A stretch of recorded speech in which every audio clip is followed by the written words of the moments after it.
भाइयों एवं बहनों, तो आप कैसे हैं? हमें पता है प्री बोर्ड 1 हो चुका है, दूसरा स्टार्ट होने वाला है और प्री बोर्ड 1 के रिजल्ट आ चुके हैं। और आप लोग सोच रहे होंगे कि मार्क्स कम आए हैं या किसी के अच्छे भी आए हैं, तो मार्क्स कैसे इम्प्रूव करें। तो हाँ दोस्तों, इसीलिए मैं स्टार्ट कर रहा हूँ नई सीरीज़। पूरी साइंस करवानेंगे, रिवीजन करवाना है इसमें मुझे। तो आज से हम स्टार्ट करेंगे केमिस्ट्री। देर ना करते हुए हम केमिस्ट्री पे चलते हैं। और ये एक मतलब हम सिर्फ रिवीजन ना करके थोड़ा सा डीप अंडरस्टैंडिंग लेंगे कि जो भी आपने करा है नहीं करा, तो एक बार वीडियो देखो और वो चीज़ें समझ में आ जाए। This is our first class. Continue करेंगे इस सीरीज़ को हम। मतलब एक दिन मैं पढ़ाऊँगा, अगले दिन आप रिवीजन करो, फिर अल्टरनेट डेज पे एक क्लास और आएगी इसकी। हम केमिस्ट्री से स्टार्ट कर रहे हैं, तो पूरी साइंस कंप्लीट करने की कोशिश करेंगे। चलो बच्चों, रजाई से निकलो, पेन पकड़ो, पेपर उठाओ और स्टार्ट करते हैं सेशन को। तो चलो, मैं हूँ आदर्श तिवारी, आपका भाई, मेंटोर, जो भी आप समझें। चलो स्टार्ट करते हैं। हम बात करें, फर्स्ट चैप्टर हमारा एनसीईआरटी के according chemical reaction and its equation दे रखा है। हमारा जो पहला चैप्टर है केमिकल रिएक्शन एंड इक्वेशन। तो हम इस चैप्टर में बात करेंगे केमिकल रिएक्शंस होते क्या हैं, जब रिएक्शंस होते हैं उन्हें लिखते कैसे हैं। तो हमें पता है कोई भी जो केमिकल रिएक्शन होता है हमेशा इक्वेशन की फॉर्म में लिखा जाता है, क्योंकि अगर हम उसके वर्ड्स का या फिर स्टेटमेंट फॉर्म में लिखेंगे तो that will be very tough task, बहुत हेक्टिक हो जाएगा। तो उसको इजी बनाने के लिए या देखने में शॉर्ट हो, जल्दी से हम लिख पाएँ, रिप्रेजेंट कर पाएँ, तो हम इक्वेशन का यूज करते हैं। केमिकल रिएक्शन हम बात करें होता क्या और इक्वेशन क्या होता है, इन दो चीज़ों की हम बात करेंगे यहाँ पर। केमिकल रिएक्शन हम देखें जब मतलब कोई भी प्रोडक्ट नया बनता है, यानी कि जैसे दो चीज़ें हैं हमारे पास, वो आपस में रिएक्ट करती हैं। जब कोई न्यू सब्सटेंस बनता है तो हम बोलते हैं भाई केमिकल रिएक्शन हो गया है। और ये अपनी डे टू डे लाइफ में हम डेली देखते रहते हैं, बहुत सारे केमिकल रिएक्शन देखते हैं, होते हैं। जैसे हम खाना खाते हैं, उसका डाइजेशन होता है, तो डाइजेशन जो होता है बेसिकली वो क्या होता है, केमिकल रिएक्शन होता है, क्योंकि इसमें नया केमिकल बनता है, नया प्रोडक्ट बनता है। तो कहीं पर भी जब नया प्रोडक्ट बनेगा तो केमिकल रिएक्शन होता है। तो यानी कि इंट्रोडक्शन में हम स्टार्ट करते हैं chemical reaction and equation find application in numerous daily activities. जैसे digestion involves chemical reaction, breaking down of food. हमने देखा है rusting of iron, iron rust होता है, उसमें बेसिकली हमें क्या होता है, उसके ऊपर ऑक्सीजन की लेयर आ जाती है in the presence of humidity, तो रस्टिंग ऑफ आयरन बन जाता हो जाता है। कंबसन होता है in vehicles. Baking involves chemical changes, हमें पता है जब हम पकाते हैं किसी चीज़ को उसमें भी केमिकल चेंज होते हैं। Household cleaning agents, household cleaning agent utilize chemical reaction, हमें पता है हम दाग धब्बे बहुत से होते हैं हमारे घरों में, हम हटाते हैं, जिसमें हम किसी न किसी चीज़ का यूज करके करते हैं, तो वहाँ पर केमिकल रिएक्शन ही होता है, तभी वो स्टेन हटते हैं। फोटोसिंथेसिस इन प्लांट्स, यानी कि ये सारे इतने एग्जाम्पल्स हैं जो हम अपने डेली लाइफ में देखते हैं। तो ये हमारी क्या है, डे टू डे लाइफ के एग्जाम्पल्स हैं जो केमिकल रिएक्शन जहाँ जहाँ पर हम अपनी डेली लाइफ में देखते रहते हैं। तो अगर हम आगे स्टार्ट करें, हम पढ़ें, तो इसमें हमें पढ़ना क्या क्या है, तो हम यहाँ पर पढ़ेंगे टाइप्स ऑफ चेंजेस, किस तरीके के चेंजेस होते हैं। केमिकल रिएक्शन एंड कैरेक्टरिस्टिक की बात करेंगे, जब केमिकल रिएक्शन होता है तो उसकी कैरेक्टरिस्टिक क्या होती है। बात करेंगे how to write chemical equation, equation लिखते कैसे हैं। उसके बाद जब इक्वेशन लिखते हैं तो हम यहाँ पर ये भी डिस्कस करेंगे बैलेंस केमिकल इक्वेशन क्या होता है, अनबैलेंस्ड केमिकल इक्वेशन क्या होते हैं। इंपॉर्टेंस ऑफ केमिकल इक्वेशन देखें, क्यों हम केमिकल इक्वेशन को लिख रहे हैं, इसकी लिमिटेशंस क्या हैं। हम केमिकल रिएक्शन के टाइप्स देखेंगे, किस किस तरीके के टाइप हो सकते हैं केमिकल रिएक्शन के।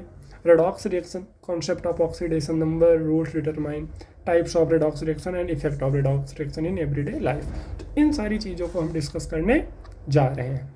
तो चलो, अब हमने इंट्रोडक्शन देख लिया कि हमें पढ़ना क्या क्या है, हम स्टार्ट करते हैं अपने चैप्टर को। पेन पेपर निकालो, अगर कुछ चीज़ें नोट डाउन करनी है नोट डाउन करो, या फिर स्क्रीनशॉट लेकर के आप सेव कर सकते हैं चीज़ों को, क्योंकि स्क्रीन मैंने जूम कर रखी है जिसमें अच्छी अच्छी चीज़ें दिख रही हैं, तो स्क्रीनशॉट भी लिया जा सकता है। और ज़्यादा से ज़्यादा चैनल को सपोर्ट करिए, हम बहुत अच्छे से कवर करने वाले हैं। अगर अभी तक नहीं भी पढ़ा है कोई प्रॉब्लम नहीं, सारी चीज़ें क्लियर करेंगे, और इसमें बहुत अच्छे अच्छे से क्वेश्चंस लेकर के आया हूँ, वो भी डिस्कस करेंगे। चलो स्टार्ट करते हैं। टाइप्स ऑफ चेंजेस की हमें बात करी जाए तो हमें पता है कि हमारी डेली लाइफ में जो भी चेंजेस होते हैं कई तरीके के चेंजेस होते हैं। जैसे हम कभी कभी देखते हैं, जैसे क्ले होता है हमारे हाथ में, हम उसको प्रेस करके क्या करते हैं, उसकी शेप में चेंज कर देते हैं। तो बताओ क्या वो केमिकल चेंज हुआ। और बहुत बार हम देखते हैं कि कोई दो चीज़ है और एक नया सब्सटेंस बन जाता है, जैसे रस्टिंग ऑफ आयरन होता है, उसके ऊपर रस्ट लग जाती है, तो रस्ट तो एक नया सब्सटेंस हो जाता है। तो हम देखते हैं, यानी कि देखो अब टाइप्स ऑफ चेंजेस की हम बात करें तो एक होता है फिजिकल चेंज, एक होता है केमिकल चेंज। फिजिकल चेंज वो चेंज होता है जहाँ पर सिर्फ फिजिकल नेचर में चेंज आता है। फिजिकल नेचर में चेंज का मतलब कि हम देखते हैं बस उसकी मतलब दिख कैसा रहा है, उसमें चेंज आ गया। और केमिकल चेंज में पूरी उसकी केमिकल प्रॉपर्टी ही चेंज हो जाती है, कैरेक्टरिस्टिक जो होती है पूरी उसकी चेंज हो जाती है। तो एक फिजिकल चेंज होता है, एक केमिकल चेंज होता है। तो अगर हम आगे डिस्कस करें अब फिजिकल चेंज के बारे में हम देखें तो क्या क्या होता है। तो physical change is one in which the substance under going the change is not destroyed. Physical change के अंदर जो भी सब्सटेंस होता है चेंज के अंदर जाता है पूरा डिस्ट्रॉय नहीं होता है, वो अपनी आइडेंटिटी को लूज नहीं करता। जैसे मैंने बोला क्ले है तो क्ले ही रहेगा, it will not lose its identity, अपनी आइडेंटिटी को लूज नहीं करेगा, बस क्या करता है अपनी शेप को चेंज कर लेता है। जैसे अगर हम बात करें वाटर को बॉईल करते हैं, वो वेपर में चेंज होता है, बट जब वेपर में चेंज होता है तो वो वाटर ही रहता है, because the molecules of H2O, मतलब जो भी उसमें H2O होता है तो H2O ही होता है, बस उसने क्या करा अपनी शेप को चेंज कर लिया। पहले वो लिक्विड में था, अब चला गया वेपर में। यही चीज़ सॉलिड में जगह नहीं कि जब हम आइस में उसे कर देते हैं तो सॉलिड में आ जाता है, उसके पार्टिकल पास हो जाते हैं, बट मॉलिक्यूल तो H2O ही होता है ना। यानी कि फिजिकल चेंज में वो अपनी आइडेंटिटी को चेंज नहीं करता है, वो हमेशा वही चीज़ रहती है जो रहती है। जैसे सिंपल सी बात करें फिजिकल चेंज की, आजकल बॉडी बिल्डिंग का ट्रेंड है। जैसे मेरा नाम आदर्श है, मैं बॉडी बिल्डिंग करूँ तो भाई मैं तो आदर्श ही रहूँगा ना, बस मेरी फिजिक चेंज होगी, बस सेम चीज़ ऐसे समझ सकते हो। फिजिकल चेंज में आइडेंटिटी नहीं चेंज होगी, बट वो कैसा दिखता है, शेप चेंज हो जाती है, बस सिंपल सी बात। So that is the substance does not lose its identity. So in physical change no new element और no new compound is formed, कोई नया एलिमेंट नहीं बनेगा, कोई नया कंपाउंड नहीं बनेगा। When the source responsible for the physical change is removed the substance regains its original state. यानी कि जिस फोर्स से या जिस वजह से, जिस सोर्स से वो अपनी शेप को चेंज कर रहा है, जब हम उसको चेंज कर देते हैं, जब उस चीज़ को हम हटा देते हैं, वो दोबारा अपनी शेप में आ जाता है। तो ये होता है हमारी फिजिकल चेंज। यानी कि एक तरीके से अगर हम टेक्निकल लैंग्वेज में बात करें तो ये चेंज जो होता है रिवर्सिबल होता है। रिवर्सिबल यानी कि दोबारा उसी शेप में आ सकता है। आई होप यहाँ तक समझ में आया होगा। तो यानी कि अगर हम एग्जांपल देखें, breaking glass, mixing candies, shredding papers, folding papers, तो यानी कि हम क्या करते रहते हैं, सारे बनाते रहते हैं ना शेप्स। तो ये सारी चीज़ें क्या होती है, फिजिकल चेंज होती है, क्योंकि हम बस उसकी शेप को चेंज करते रहते हैं, हम कोई नई चीज़ नहीं बना देते हो पहले से ही। जैसे यहाँ पर हमने फोल्डिंग पेपर में वो पेपर ही है, बस हमने उसकी शेप को चेंज करा है। So it is a physical change. Melting ice, chopping wood, cutting hair cut कर देते हैं, इसमें भी कोई नया सब्सटेंस नहीं बनता है। ड्राई आइस, सब्लिमेशन, बॉइलिंग, तो यानी कि ये चीज़ें जो होती हैं, बॉइलिंग वाटर हो गया, ब्रेकिंग एग हो गया, सारे के सारे क्या है हमारे फिजिकल चेंज है। कोई नई चीज़ नहीं बन रही है, बस उसकी शेप चेंज हो रही है। तो आई होप ये समझ में आया होगा। बढ़ते हैं आगे, केमिकल चेंज की बात करते हैं। तो केमिकल चेंज हमेशा यहाँ पर क्या होता है, न्यू सब्सटेंस फॉर्म्ड, यहाँ पर क्या होगा, नया सब्सटेंस बनेगा। और जब नया सब्सटेंस बनेगा तो इसकी जो केमिकल प्रॉपर्टी है वो भी चेंज हो जाएगी। तो केमिकल प्रॉपर्टी भी चेंज हो जाएगी। नया सब्सटेंस बनेगा, केमिकल प्रॉपर्टी चेंज होगी, और जब केमिकल प्रॉपर्टी चेंज होगी यानी कि वो एक नई चीज़ ही बन गई है, पुरानी चीज़ नहीं रह गई, क्योंकि पूरी प्रॉपर्टी चेंज हो गई है। तो यानी कि जैसे हम बर्निंग वुड की बात करें, लकड़ी जलती है और जब लकड़ी जलती है हमें वो राख दे जाती है, जो कि एक नया प्रोडक्ट होता है। मेटाबॉलिज्म बायोलॉजी में हम पढ़ते हैं। कुकिंग इन एग जब बनता है वो भी अपना एक नई केमिकल प्रॉपर्टी उसमें आ जाती है। रॉटिंग बनाना, अगर बनाना रॉट हो जाए फिर उसमें भी वो मतलब एक नई चीज़ बन जा रही है, उसका टेस्ट चेंज हो रहा है, हर एक चीज़ चेंज हो जा रही है। विनेगर एंड बेकिंग सोडा का मिक्सचर हो गया, एंड फायर वर्क्स हो गए, ये सारे क्या है हमारे केमिकल चेंज है। तो यानी कि इसमें डेफिनेशन देखो, a chemical change is one in which the identity of original substance changes and a new substance or new substance are formed, एक नया substance बन जाता है। So in a chemical change the properties of the substance before and after the change are entirely different, वो हमेशा क्या होती है, पूरी की पूरी डिफरेंट होती है। जैसे इसका अगर हम एक एग्जांपल ले लें इस चेंज का, तो हमें पता है कि हाइड्रोजन जो होता है कंबस्टिबल सब्सटेंस होता है, हाइड्रोजन कंबस्टिबल सब्सटेंस होता है, बट कंबशन में हेल्प नहीं करता है। लेकिन ऑक्सीजन जो होती है वो नॉन कंबस्टिबल सब्सटेंस है बट कंबशन में हेल्प करता है। तो यानी कि जब आग जल रही होती है तो एक तो हाइड्रोजन हो गया जो कंबस्टिबल है, एक तरफ हमारी ऑक्सीजन हो गई जो कंबशन में हेल्प करती है। बट आग लगती है तो उसे पानी से क्यों बुझाते हैं? तो पानी से इसलिए बुझाया जाता है क्योंकि जब हाइड्रोजन प्लस ऑक्सीजन मिलता है तुम्हारा H2O बन जाता है, और हमें पता है कि H2O का काम क्या है? आग को बुझाना। बट हाइड्रोजन है कंबस्टिबल एंड ऑक्सीजन है कंबशन में हेल्प करने वाली, हेल्पफुल।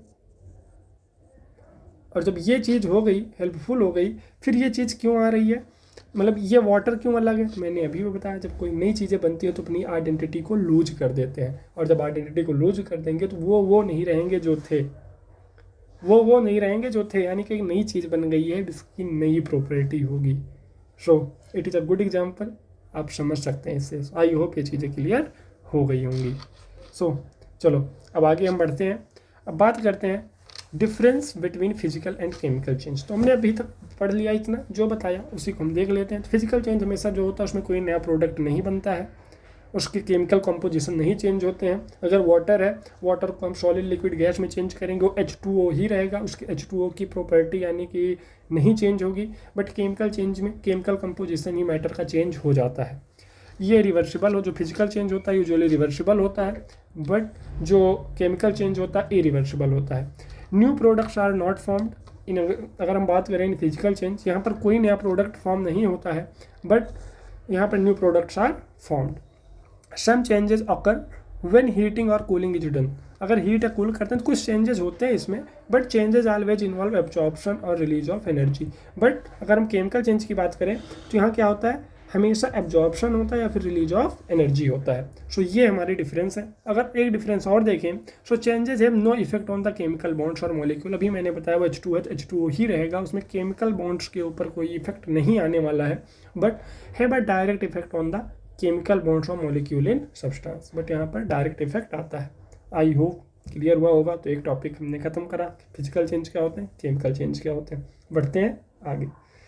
सो अब यहाँ पर क्वेश्चन है, चलो बच्चा लोग सॉल्व करो।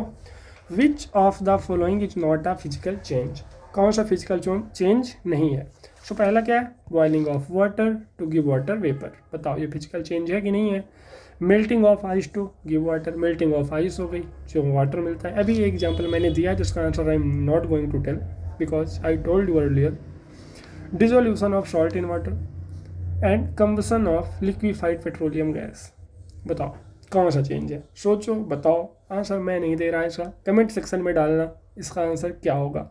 ये रहा क्वेश्चन नंबर 1, इसका आंसर क्या होगा कमेंट सेक्शन में बताना, बिकॉज बहुत ईजी क्वेश्चन है, हलवा सा। तो हलवा खाओ, आगे बढ़ो, चलते हैं आगे। So which one of the following process involve chemical reaction. कौन सा प्रोसेस इसमें से केमिकल रिएक्शन में इन्वॉल्व होता है? NCERT एग्जाम्पलर का क्वेश्चन है, देखते हैं। Storing of oxygen gas under pressure in a gas cylinder. बताओ क्या है केमिकल रिएक्शन का प्रोसेस है? ध्यान से सोचो क्या हो रहा है। स्टोरिंग ऑफ ऑक्सीजन गैस को एक प्रेशर के लिए, मतलब प्रेशर में डाल के गैस सिलेंडर में डाल रहे हैं। हम 9th क्लास में पढ़ के आए कि ये चीज़ मतलब जो गैस होती है बहुत ज़्यादा कंप्रेसिबल होती है, तो हम कंप्रेस कर रहे हैं सिर्फ। तो क्या ये केमिकल होगा, केमिकल रिएक्शन होगा? सोचो थोड़ा सा। लिक्विफिकेशन ऑफ एयर, एयर को लिक्विड बना देना, ये तो वही एग्जांपल हो गया कि हमने वेपर को वाटर में चेंज कर दिया।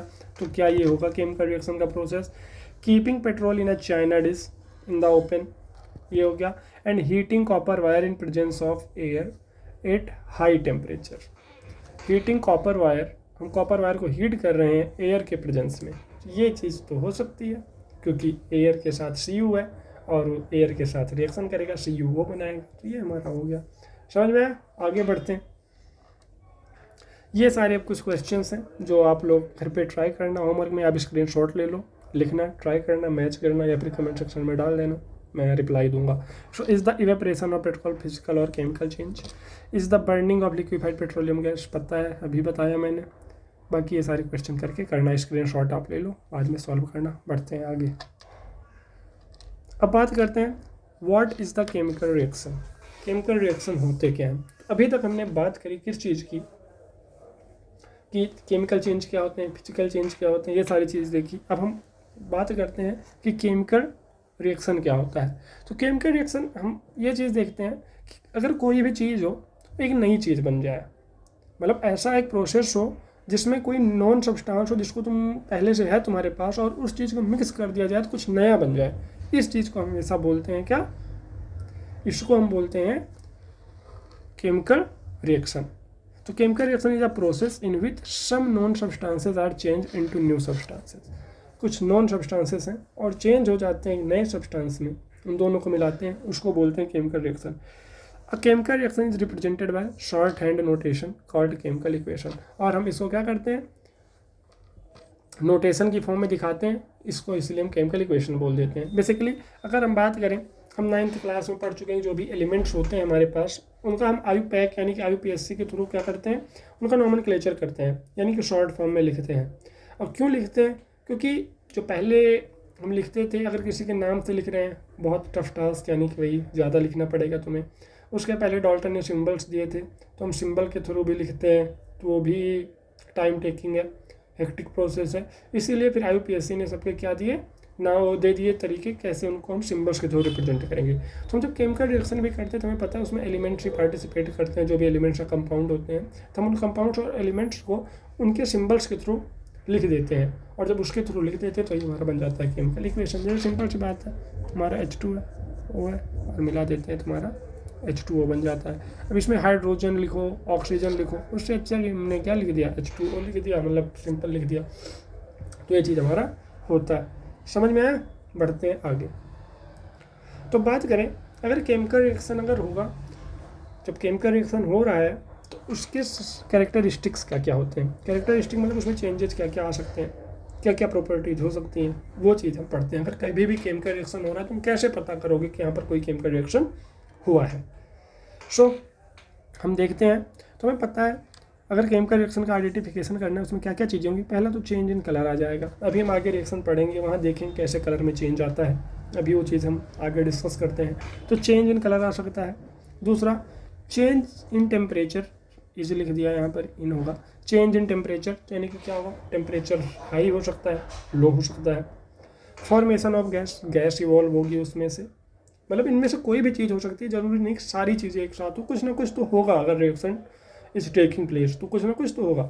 चेंज इन टेम्परेचर हो सकता है, फॉर्मेशन ऑफ गैस हो सकती है, चेंज इन स्मेल, हाँ उसकी ऑर्डर में चेंज आ सकता है, स्मेल में चेंज आ सकती है। फॉर्मेशन ऑफ प्रेसिपिटेट, कोई प्रेसिपिटेट बनेगा। अब प्रेसिपिटेट क्या होता है, अभी आगे हम रिएक्शन के थ्रू डिस्कस करेंगे कि प्रेसिपिटेट होते क्या है। प्रेसिपिटेट यानी कि ये सारी चीज़ें बनेगी। तो यहाँ तक कोई डाउट, अगर यहाँ तक नहीं डाउट है तो आगे बढ़ते हैं। वैसे ये चीज़ मैं एकदम डीप में जा भी नहीं रहा हूँ कि बहुत ज़्यादा डीप में पढ़ाऊँ, बस ये करा रहा हूँ कि तुम लोगों का रिवीजन हो जाए, चीज़ें याद हो जाएं, और हाँ जो ज़रूरी चीज़ें हैं वो मैं समझा भी रहा हूँ। तो बाकी जो बेसिक क्लासेस होंगी, एकदम फाउंडेशन क्लास स्टार्ट होगी, उसमें हमारे एक चीज़ डीप से समझेंगे। डीप यहाँ भी करेंगे बट उतना डीप नहीं, क्योंकि हमारे पास उतना टाइम नहीं है कि हम एक चैप्टर को 2-2, 3-3 दिन में पढ़ें। तो हम कोशिश करेंगे कि 1 या 2 दिन में लेक्चर में हो जाए। तभी मैंने स्टार्ट करा, देखते हैं कितना हो जाता है। बाकी बढ़ते हैं आगे। हाँ, तो अगर हम कैरेक्टरिस्टिक्स ऑफ केमिकल रिएक्शन की बात करें तो भी हमने चेंज इन कलर की बात करी। तो हमें पता है ये वाला एग्जांपल बहुत फेमस है, इसका वर्सेटाइल एग्जांपल कह सकते हैं, मतलब हमेशा आता है। जैसे मतलब होता नहीं कि हमारे एक रिश्तेदार होते हैं, नंबर पूछने आ जाते हैं हर पेपर के बाद, तो ये रिएक्शन वैसा ही है, हर एग्ज़ाम में लगभग आ ही जाता है, इंपॉर्टेंट है, हर बच्चे को पता होना चाहिए कि है कौन। सो आयरन नेल, तो आयरन नेल हमें पता है अगर हम कॉपर सल्फेट सॉल्यूशन में डालते हैं, ये रिएक्शन बहुत बार पढ़ा होगा केस बेस्ड क्वेश्चन में, अभी तक स्कूल में पढ़ रहे हो तो कई बार आ भी चुका होगा किसी न किसी एग्जाम में। तो आयरन नेल को अगर हम कॉपर सल्फेट सॉल्यूशन में डालते हैं तो क्या हो जाता है, आफ्टर सम टाइम हमें पता है कि जो तुम्हारी नेल है इस पर CU डिपॉजिट हो जाता है।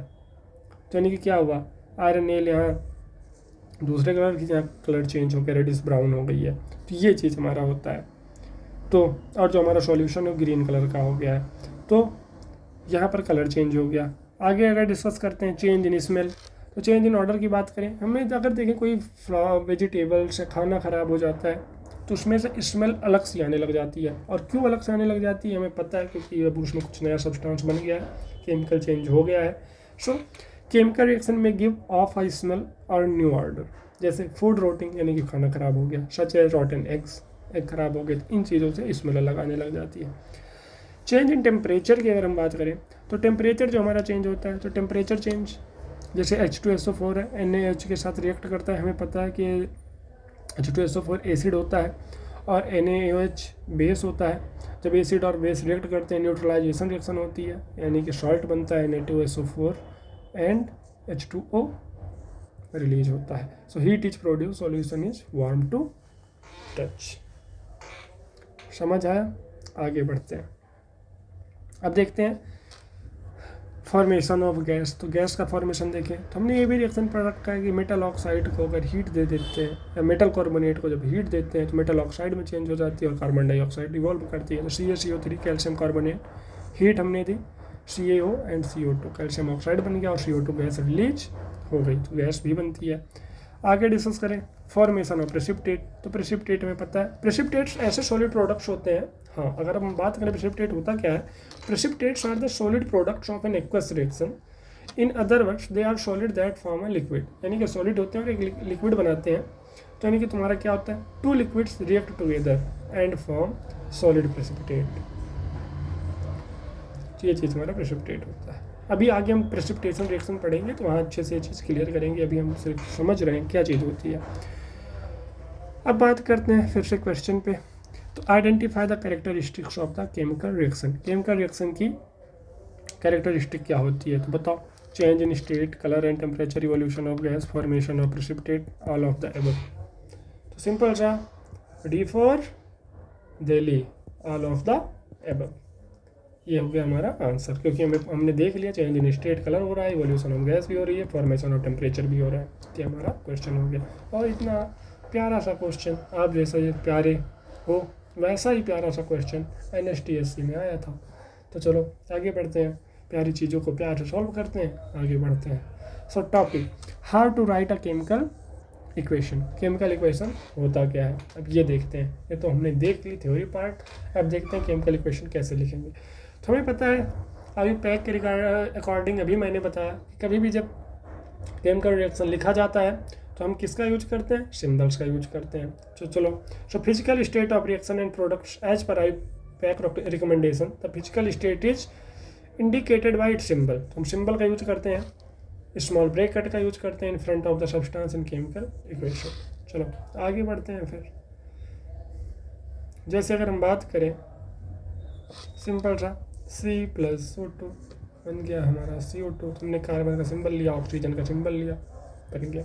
तो इक्वेशन ऐसे लिखा जाता है सिंबल्स का यूज करेंगे। अब हम बात करते हैं हमारी जो रिएक्शंस होती हैं दो तरीके की होती हैं, एक होती हैं बैलेंस्ड और एक होती हैं अनबैलेंस्ड। तो हमारी जो बैलेंस्ड इक्वेशन होती हैं वो क्या होती हैं, अगर हम उसकी बात करें बैलेंस्ड इक्वेशन होती क्या है। तो हमें पता है बैलेंस्ड इक्वेशन जो होती हैं, बैलेंस क्यों करते हैं, तो हमने 9th क्लास में लॉ ऑफ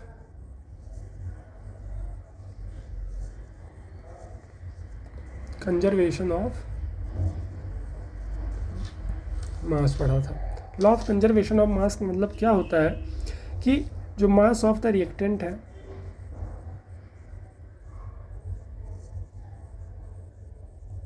इक्वल टू होना चाहिए मास ऑफ द प्रोडक्ट, इस चीज़ पे होना चाहिए। तो इसके लिए हम क्या करते हैं, जो भी हमारे मॉलिक्यूल्स होंगे या एटम्स होंगे, उन एटम्स को बोथ साइड रिएक्टेंट और प्रोडक्ट में नंबर ऑफ एटम्स को क्या होना पड़ेगा, इक्वल होना पड़ेगा। तो इसीलिए हम बैलेंस इक्वेशन लिखते हैं। तो आगे बढ़ते हैं, हम दोनों में डिफरेंस देखते हैं। तो अगर हम बैलेंस्ड केमिकल इक्वेशन की बात करें, अनबैलेंस्ड केमिकल इक्वेशन की बात करें, तो balanced chemical equation suggest the same number of atom of distinct element in reactant as well as product, यानी कि सेम नंबर ऑफ एटम्स होने चाहिए। Unbalanced chemical equation suggest different number of atoms of distinct element in reaction as well as product. Balanced chemical equation suggest the same masses of the different elements. इसमें क्या होते हैं, same mass होता है different elements का। Unbalanced chemical equation suggest different masses of distinct element in reactants and products. Example देखें तो जैसे N2 + 3H2 है, तो देखो यहाँ पर नाइट्रोजन कितने हैं, 2 हैं, यहाँ पर देखो ये जो बाहर 2 लिखा होता है इसका मतलब होता है सबके साथ लिखा गया है, और जो इस साइड 3 लिखा हुआ है इसका मतलब सिर्फ और सिर्फ हाइड्रोजन के साथ है। तो अगर हम बात करें यहाँ पर तो N यहाँ पर 2 है, यहाँ पर 2 लगा हुआ है यानी N2 हो गया। यहाँ पर हाइड्रोजन 2 ये और इसके साथ 3 मल्टीप्लाई होगा 6 होगा, और यहाँ पर भी 3 है और इस 2 के साथ मल्टीप्लाई होगा तो 6 होगा। तो यानी कि हमारे दोनों 6 है, ये बैलेंस्ड है। बट अगर हम यहाँ पर देखें N2H2 लिखा हुआ है, NH3 लिखा हुआ है, यहाँ पर अनबैलेंस्ड है। और हमें क्या करना होता है, कभी भी तुम 10th का एग्जाम जब लिखना, कोई भी रिएक्शन लिखना, कुछ भी लिखना, हमेशा ध्यान रखना कि तुम्हें बैलेंस इक्वेशन लिखनी है, एक भी मार्क्स नहीं कटेंगे। अगर तुम अनबैलेंस्ड लिख के आओगे वहाँ पर दिक्कत हो सकती है। तो here in each case the number of atoms of elements are the same on both sides. Here in each case the number of atoms of elements are not the same on both sides. यहाँ पर दोनों तरफ equal नहीं होते हैं। अब importance क्या होती है बैलेंस्ड केमिकल इक्वेशन की, तो मैंने अभी बोला जो रिएक्टेंट्स हैं, प्रोडक्ट्स हैं, हमेशा इक्वल होने चाहिए। So importance of balanced chemical equation, the balancing of chemical equation is essentially और necessary to fulfil the condition of law of conservation of mass. जो मैंने अभी ऊपर बताया कि हमें क्या करना होता है, लॉ ऑफ कंजर्वेशन ऑफ मास को फुलफिल करना होता है, क्योंकि वो हमारा रूल है, उसके विदाउट हम वो चीज़ को कर ही नहीं सकते हैं, हमें वो फॉलो करवाना ही पड़ेगा, क्योंकि साइंस जो होती है हमेशा रूल पे चलती है। हम बोलते हैं केमिस्ट्री में बहुत से एक्सेप्शन आते हैं, बट उन एक्सेप्शन मतलब हम हमेशा अच्छी चीज़ें देखते हैं ना, एक्सेप्शन छोड़ो। तो यानी कि लॉ ऑफ कंजर्वेशन ऑफ मास हमें लेना पड़ता है और रिएक्शन हमेशा बैलेंस करनी पड़ेगी। जैसे तुम उसके साथ रिश्ता बैलेंस करके रखते हो ना, बस वैसे ही कुछ कम ज़्यादा नहीं होना चाहिए, इक्वल चीज़ें शेयर होनी चाहिए। सो चलो आगे डिस्कस करते हैं।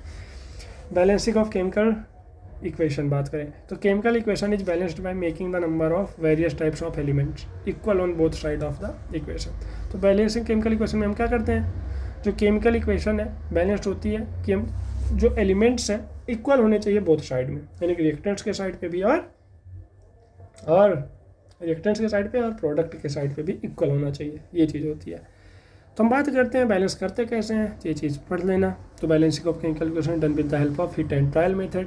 हिट एंड ट्रायल मेथड में हम कोएफिशिएंट लिखते हैं, कौन से कितने हैं, सबका फार्मूला लिखते हैं, कितने नंबर में प्रेजेंट हैं, वो चीज़ लिखते हैं और करते हैं। चलो आगे बढ़ते हैं। So importance of balanced chemical equation की देखें, इंपॉर्टेंस क्या है। So the major steps that are involved in balancing a chemical equation are given. So the chemical equations are written in form of word equation. मतलब कभी कभी क्या होता है, जो केमिकल इक्वेशन होती हैं रिटर्न होती हैं वर्ड इक्वेशन में, तो reactants are kept on the left hand side. देखो रिएक्टेंट क्या होता है, सपोज करो A+B है और कोई प्रोडक्ट तुम्हारा AB बन रहा है, तो इसको हम बोलते हैं रिएक्टेंट और इसको बोलते हैं प्रोडक्ट। तो हमें अगर स्टेटमेंट में कोई रिएक्शन मिल रही है, सबसे पहले उसे इक्वेशन में लिखेंगे, रिएक्टेंट्स को जो तुम्हारा लेफ्ट हैंड साइड होगा उधर लिखेंगे, राइट हैंड साइड जो लिखते हैं वो होता है हमारा product. So chemical equation are written in the form of word equation. Reaction are kept on the left hand side. The product are on the right side. और हम इसको एरो से क्या कर देते हैं, सेपरेट कर देते हैं। जैसे यहाँ पर मैंने एरो से सेपरेट करा है, उसे सेपरेट कर देते हैं। आगे word equation is then converted into the symbol equation. फिर वर्ड इक्वेशन को सिंबल में जो मैंने यहाँ पर बताया, तुम्हारी अगर वर्ड इक्वेशन होगी सिंबल में चेंज करोगे। Then the atoms of different element on both side of the equation are made equal. फिर हर जो भी तुम्हारे एलिमेंट्स डिफरेंट होंगे उनको तुम्हें इक्वल बनाना होगा। This is how balancing of equation is done. इस तरीके से हम बैलेंस करते हैं। आगे देखें, the formula of the substance oil balancing the equation should not be change. हाँ, लेकिन बैलेंस करते टाइम हम फार्मूला नहीं चेंज करेंगे, सिर्फ उसके नंबर्स को चेंज करेंगे, यानी कि एलिमेंट्स में जो भी नंबर है एटम्स को उन्हें हमें इक्वल करना है, ना कि फार्मूले को चेंज करना है। So try to make the equation more informative if possible. और जितनी ज़्यादा इन्फॉर्मेटिव होगी इक्वेशन उतना ज़्यादा सही है तुम्हारे लिए। तो अगर हम बैलेंसिंग का केमिकल इक्वेशन देखें, जैसे 2FeCl3 लिखा है, 2FeCl2 लिखा है प्लस Cl2। अब देखो इसे अगर हम बैलेंस करें तो हम क्या देखेंगे, हम इसमें देखेंगे कि यहाँ पर प्रोडक्ट हमारा क्या है, हमारे रिएक्टेंट्स क्या है 2FeCl3, यानी कि Fe है एंड Cl3 है। हम देखेंगे प्रोडक्ट है क्या क्या, उन एलिमेंट को लिख लेंगे। हमारे पास Fe है एंड Cl है।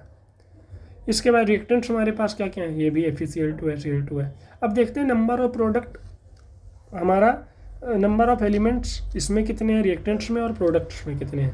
तो अगर हम देखें जो Fe है वो तो 2 है, Fe हमारा 2 है और Cl3 भी 2, मतलब हमारा क्या है 6 है। तो यहाँ पर हमने देखा 2 2 4 हो गया और Fe हो गया। और Cl2 2 का इधर मतलब 4 इधर 4 to 6, यानी कि तो बैलेंस्ड है, तो इसमें कुछ करना ही नहीं। जैसे यहाँ पर देखो एलिमेंट्स हमारा FeCl, मैंने रिएक्टेंट्स में देखा 2 और 6, Fe इधर भी देखा 2 6, तो ये तो बैलेंस है, तो इसमें कुछ हमें करना ही नहीं है। हाँ, जहाँ पर अनबैलेंस्ड होगी वहाँ पर हमें दोनों को इक्वल बनाना पड़ता है। तो उसमें तुम्हें क्या करना है, एक साइड रिएक्टेंट्स लिखो, प्रोडक्ट लिखो, और जब रिएक्टेंट और प्रोडक्ट लिख लोगे तो उसके बाद क्या होगा, नंबर्स उनके इक्वल कराओ। चलो अभी आगे मैं एग्जांपल से समझाता हूँ कैसे करना है। जैसे translate the following statement into a chemical equation, इस केमिकल इक्वेशन को तुम्हें स्टेटमेंट में बताना है and then balance it. Hydrogen gas combines with nitrogen to form ammonia. Hydrogen gas combines with nitrogen to form ammonia. अब हमें पता है कि हाइड्रोजन के लिए H2 लिखते हैं, नाइट्रोजन हो गया तुम्हारा, और हमारा अमोनिया बनता है NH3। अब इसको हमें बैलेंस करना है। वैसे मैंने इनबैलेंस लिखा है, मैंने हिंट दी है कि हाइड्रोजन क्या होता है, नाइट्रोजन के मैंने फिक्स नंबर नहीं लिखे हैं, और NH3 तुम्हारा ये होता है, NH3 तो बनता है। अभी तुम्हारा काम है लिखो और बैलेंस करो, क्योंकि ये अभी तक पढ़ चुके हो तो ये चीज़ करो। बाकी बढ़ते हैं आगे। अगली चीज़, the following statement into chemical equation and then balance it. जैसे hydrogen sulphide gas burns in air, तो हाइड्रोजन सल्फाइड के लिए हमेशा S आता है, तो H2S हाइड्रोजन सल्फाइड हो गया, H2S हो गया hydrogen sulphide. Burns in air, air का मतलब ऑक्सीजन होता है। मैं इसमें भी रिएक्शन नहीं करके बताऊंगा, एलिमेंट्स बता रहा हूँ, अपने एंड पे करो। नहीं समझ में आएगा कमेंट्स कर देना, मैं अलग से क्वेश्चन ला करके आऊँगा और बैलेंसिंग करना सिखा दूंगा। बट अभी प्री बोर्ड 1 हो चुका है, तो मुझे लग रहा है कि ये चीज़ आप लोगों को आती होगी। मैं बस केमिकल बता रहा हूँ, इसको घर पे प्रैक्टिस करना, नहीं आएगा तो बताना, let me know. Okay, a chemical equation and then balance it. Hydrogen sulphide gas burns in air to give water. हाँ, जब हाइड्रोजन सल्फाइड ऑक्सीजन के साथ रिएक्ट करती है, वाटर देती है, एंड सल्फर ऑक्साइड देती है। सल्फर ऑक्साइड, अब कितने मॉलिक्यूल क्या होते हैं वो चीज़ फिर से तुम्हारा काम है, मैंने सबका सिंबल बता दिया और करना है इस चीज़ को। मैं इसीलिए इरेज भी कर दे रहा हूँ, क्योंकि थोड़ा सा दिमाग लगाओ, क्योंकि ऑनलाइन क्लास अगर इसमें मैं सब कुछ करता जाऊँगा ना, आप लोग नोट डाउन तो कर लोगे और आपको लगेगा कि मुझे समझ में आ गया, बट वो दिमाग क्या होता है, उसकी एक टेंडेंसी होती है बहुत जल्दी भूलता है। इसी के लिए क्वेश्चन लिखे हुए हैं, स्क्रीनशॉट ले लो, नोट डाउन कर लो, कुछ भी कर लो, और इसे घर पे सॉल्व करना, चेक करना। नहीं आएगा तो कमेंट कर देना और मैं एक अलग से सेशन बना दूंगा, सिखा दूंगा कैसे करते हैं। तो आगे बढ़ते हैं। Balance the following chemical equation, इसको बैलेंस करना है। बताओ कैसे बैलेंस करोगे। तो मैंने क्या बोला,